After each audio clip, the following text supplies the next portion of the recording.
అండి అందరికీ. ఈరోజు వచ్చేసి వంట ఏంటంటే రైసు, అలాగే బెండకాయ పులుసు, ఇంకా బెండకాయ పులుసుతో పాటు మంచి హెల్దీ అయిన బాయిల్ ఎగ్స్ అనమాట, ఉడకబెట్టిన కోడిగుడ్లు. ఇంకా లంచ్ బాక్స్లో అయితే అన్నీ కట్టేసి మా పిల్లల్ని అయితే పంపించేసినండి. ఆ తర్వాత మా ఇల్లు చూసి ఎట్లా ఉందో. డ్రెస్సింగ్ టేబుల్లో డోర్ ఉంటుంది కదండి, అది విరిగిందనమాట. మా పిల్లలు ఆడేటప్పుడు విరగొట్టేసిరు, దాన్ని ఎత్తి పెట్టేసిన. ఇంకా తర్వాత ఇంకా ఇల్లంతా అట్లట్లనే ఉందండి, చిందర వందరగా. అంటే నేను ఈ డబ్బాలన్నీ తీసిననమాట కడగడానికి. ఎప్పుడైనా సరే ఇంకా ఈ సరుకులు తీసుకొచ్చిందంటే డబ్బాలన్నీ కడిగేసి శుభ్రంగా మంచిగా ఆరబెట్టి ఆ తర్వాతే సరుకులన్నీ అందులో పోస్తాను అనమాట.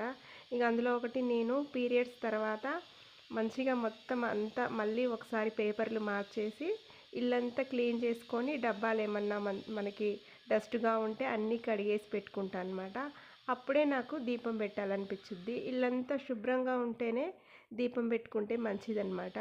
అందుకనేసి ఏమేమి డబ్బాలలో అయిపోయినాయి అన్నీ తీసేసి అన్నీ కడగడానికి అయితే పక్కన పెట్టేసిన. ఇంకా నాకైతే ఇంటి ముందర వచ్చి ప్లేస్ ఉండదు. ఇక ఫ్రిడ్జ్తో సహా అన్నీ ఎత్తి కడిగేసినండి. మాదైతే పాత ఫ్రిడ్జే. ఇంకా ఫ్రిడ్జ్ ఒకటి తీసుకోవాలండి. ఇప్పటి వరకైతే అన్నీ మంచిగా ఎత్తి కడిగేసి కవర్లలో వేసి అయితే పెట్టేసిన. ఇంకా ప్లాస్టిక్ డబ్బాలు అవి కొన్ని పెట్టాల్సినవి అయితే పెట్టినమాట.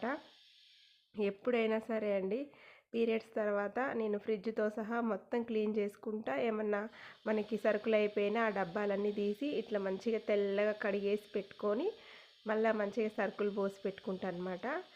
ఈ విధంగా ఎప్పుడు నాకు అలవాటు. అట్లనే ఇంకా నేనైతే ఇడ్లీకి నానబెట్టినండి. ఇడ్లీకి కానీ దోశకు కానీ మాకు రేషన్ బియ్యం ఇస్తారు కదా, అవి ఇక్కడ రేషన్ బియ్యం ఇస్తారండి. ఇప్పుడు బియ్యం అని, పచ్చి బియ్యం అని. వాటితోటే ఇడ్లీ దోశలకి మినపప్పు వేసి నానబెట్టుకుంటాం అనమాట. రవ్వ అవసరం లేదు. ఇంకా కిచెన్ కూడా మొత్తం పేపర్లన్నీ సర్దేసిన మంచిగా నీట్గా ఉందన్నమాట. పీరియడ్స్లో మొత్తం ముట్టుకుంటాం కదా, అట్లా నాకు ఒక మాదిరిగా అనిపిస్తుందండి. అంతా మొత్తం క్లీన్గా ఉంటేనే పైన పటారం లోన లొటారం అన్నట్టు మనం దీపం పెట్టుకోవద్దు, ఎక్కడిదక్కడ వదిలేసి. ఇంక ఈ కర్టన్స్ మాత్రం పెండింగ్ ఉందండి. రేపు ఇవి మంచిగా పిండేస్తాను. ఇంకా బెడ్రూమ్ అయితే మొత్తం సర్దేశాను. ఇల్లంతా సర్దినాక మనసుకైతే ప్రశాంతంగా ఉంది. పని ఎక్కువ చేసినా కానీ అంతా సర్దేసినాక రిలాక్స్గా అనిపించుద్దండి. అన్ని పేపర్లు మార్చేసిన, మొత్తం డస్ట్ అంతా క్లీన్ చేసిన అనమాట. ఇంకా సంక్రాంతికి అయితే పైన సెల్ఫ్లు క్లీన్ చేస్తా. ఇప్పుడైతే నేను దీపం పెట్టుకోవడానికి ఇల్లు ఫస్ట్ మొత్తం దుమ్ము వాసన లేకుండా మూలల్లో ఉన్న బూజు మొత్తం తీసేసి నీట్గా శుభ్రంగా పేపర్లు అయితే మార్చి పెట్టేసుకున్నా. అట్లనే మీకు నా వీడియో నచ్చితే లైక్ చేయండి ఫ్రెండ్స్, అలాగే సబ్స్క్రైబ్ చేయండి.